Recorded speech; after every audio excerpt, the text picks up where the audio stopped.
Ya, shalom teman-teman yang dikasihi Tuhan. Beberapa hari ini saya fokus membahas dari video yang disampaikan oleh Guru Gembul ya. Itulah sebabnya saya banyak sekali mendengarkan video-video dari beliau dan saya mengkritisi dan juga menanggapi beberapa hal penting yang disampaikan di dalam videonya. Kali ini saya akan mengajak kita mendengarkan apa yang disampaikan oleh Guru Gembul karena dia menjelaskan soal Isa dan Yesus, dan sebetulnya soal Isa dan Yesus itu sudah saya bahas di video saya, tapi karena saya mendengarkan video yang disampaikan oleh Guru Gembul ini, dan terpaksa saya harus mengupas ulang dan memberikan tanggapan ulang, karena apa yang disampaikan oleh Guru Gembul itu banyak sekali didengarkan dan ditonton oleh publik ya, sehingga kita perlu tanggapi dan kita perlu bahas bersama-sama. Langsung saja kita dengarkan cuplikan videonya. Jadi ketika orang-orang Islam menggunakan istilah Isa, nah orang-orang Kristen yang baik-baik saja dengan orang Islam, ya udah terima, gak jadi masalah dengan itu. Tetapi ketika kebencian menyeruak, maka mereka langsung mencoba untuk menyelisihi itu gitu. Dibedakan antara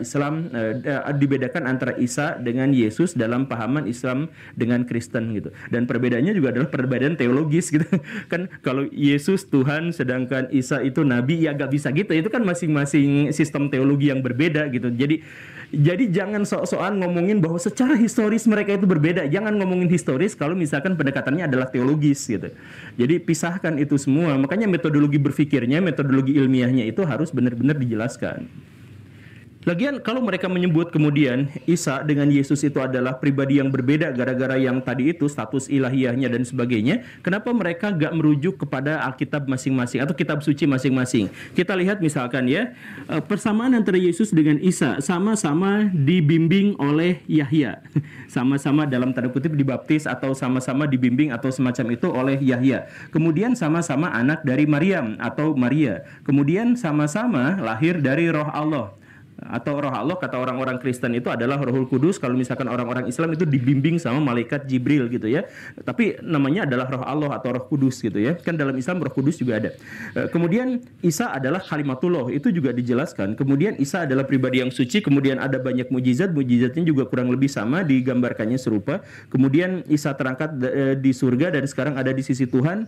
Dan kemudian Isa dan Yesus sama-sama adalah hakim yang adil dan seterusnya dan seterusnya. Jadi sebenarnya dalam Islam dan dalam Kristen, dalam Alkitab dan Al-Qur'annya itu juga sebenarnya merujuk pada orang yang sama, pribadi yang sama. Hanya saja disikapi dengan cara yang berbeda. Orang-orang Kristen menganggap bahwa Yesus itu adalah satu di antara tiga pribadi Tuhan, yang entah bagaimana cara menafsirkannya, sedangkan orang-orang Islam menganggap bahwa Yesus itu adalah Rasulullah atau Nabi sebelum Nabi Muhammad, dan sebelum Yesus juga ada banyak Nabi sebelumnya yang diutus untuk umat manusia, kan begitu. Nah, perbedaan teologis itulah yang akhirnya memunculkan perbedaan, tetapi bukan berarti karakteristiknya berbeda gitu, hanya versinya saja yang beda gitu. Gitulah kurang lebihnya ya. Tapi ini kalau misalkan Baraya mau berhenti sekarang silakan berhenti. Tapi saya pengen mengaitkan fenomena ini juga dengan fenomena yang lain, karena ini semuanya terjadi di mana-mana. Ini adalah fenomena yang umum gitu. Dulu saya pernah ketemu dengan seorang aktivis Nahdlatul Ulama gitu. Dia pernah bercerita kepada saya bahwa Ibnu Taimiyah itu ada dua. Yang pertama itu adalah Ahmad Ibnu Taimiyah, yang kedua adalah Taqiyuddin Ibnu Taimiyah. Sebenarnya Ibnu Taimiyah itu sama, satu orang. Tetapi kenapa orang Nahdiyin itu menganggapnya dua orang, Ahmad Ibnu Taimiyah dengan Taqiyuddin Ibnu Taimiyah? Karena dia itu tidak suka dengan ajaran-ajaran Wahabi, yang referensi dari Wahabi itu adalah Ibnu Taimiyah. Tetapi di sisi lain orang NU itu suka pada tafsir Ibnu Katsir, di mana Ibnu Katsir itu adalah murid dari Ibnu Taimiyah. Nah, karena dia satu sisi suka dan sisi yang lain tidak suka, maka dia kemudian mengarang-arang cerita bahwa Ibnu Taimiyah itu sebenarnya ada dua sosok, Ahmad Ibnu Taimiyah yang baik dan Taqiyuddin Ibnu Taimiyah yang tidak baik gitu. Nah, sekali lagi ya, gara-gara ketidaksukaan, gara-gara kebencian, kemudian kita meralat atau mengubah sejarah, itu kan sebenarnya keliru. Jadi silahkan kalau memang mau belajar sejarah secara betul-betul, gunakan metodologi ilmiahnya. Kalau misalkan mau apologet, mau teologis, ya silahkan juga seperti itu. Tetapi jangan menganggap apologet yang teologis itu dikatakan sebagai historis. Oke, terima kasih karena sudah menyimak. Saya Guru Gembul.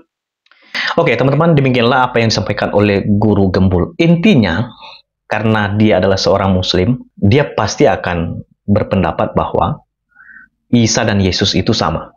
Ya, karena memang maksud mereka menuliskan Isa itu peruntukannya merujuk kepada Yesus Kristus. Dan itu terlihat ketika guru gembul berusaha untuk menjelaskan kenapa tidak melihat persamaannya ya. Misalnya Isa itu dan Yesus itu dilahir dari Maryam ya. Tapi kan kalau kita lihat saudaranya kan berbeda. Maryam yang mana ini ya? Maria yang mana ya? Itu pasti berbeda.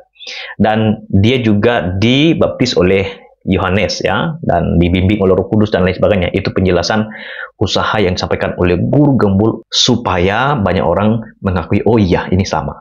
Karena guru gembul sendiri punya perspektif sesuai dengan apa yang disampaikannya, bahwa Isa dan Yesus itu sama. Sebetulnya guru gembul boleh-boleh saja seperti itu, tapi Anda juga harus mendengarkannya. Kenapa saya secara pribadi tidak setuju dan kurang sependapat dengan apa yang Anda sampaikan bahwa Isa dan Yesus itu sama? Karena logikanya begini ya, tempat lahir itu tidak bisa diubah. Tempat lahir itu pasti tetap tidak bisa diubah dan tidak berubah. Misalnya soal Yesus lahir di mana sih? Yesus lahir di Bethlehem. Alkitab menjelaskan juga Yesus lahir di Bethlehem, dibaringkan di palungan, di tempat makan ternak domba. Dan jauh berbeda dari Isa yang kata sumber misalnya kitab Anda mengatakan dia lahir di mana? Di bawah pohon kurma. Dan itu jauh sekali dan tidak sama. Nah, kalau ada perbedaan di situ berarti ada apa? Ada dua kemungkinan. Berarti sumbernya jangan-jangan tidak merujuk kepada Kristen. Atau yang kedua, pribadi Isa dan Yesus itu memang berbeda. Sehingga dengan demikian saya berpendapat bahwa Isa dan Yesus itu tidak sama. Itulah sebabnya kalau saya khotbah, saya tidak pernah mengatakan Isa mengatakan, tapi Yesus berkata. Karena saya tidak setuju bahwa Yesus dan Isa itu dikatakan sama. Hanya saja pendekatan penjelasan soal historis, teologis, dan filosofis itu berbeda. Tidak. Tetap tidak sama. Itulah sebabnya saya selalu menggunakan kata Yesus. Karena apa? Alkitab mengatakan bahwa nama Yesus itu berkuasa. Ya, sebab apa? Dia adalah Tuhan. Itulah sebabnya saya selalu memberikan pandangan saya bahwa Isa dan Yesus itu tidak sama. Walaupun Anda memaksakan pendekatannya jangan secara teologis, tapi harus secara historis.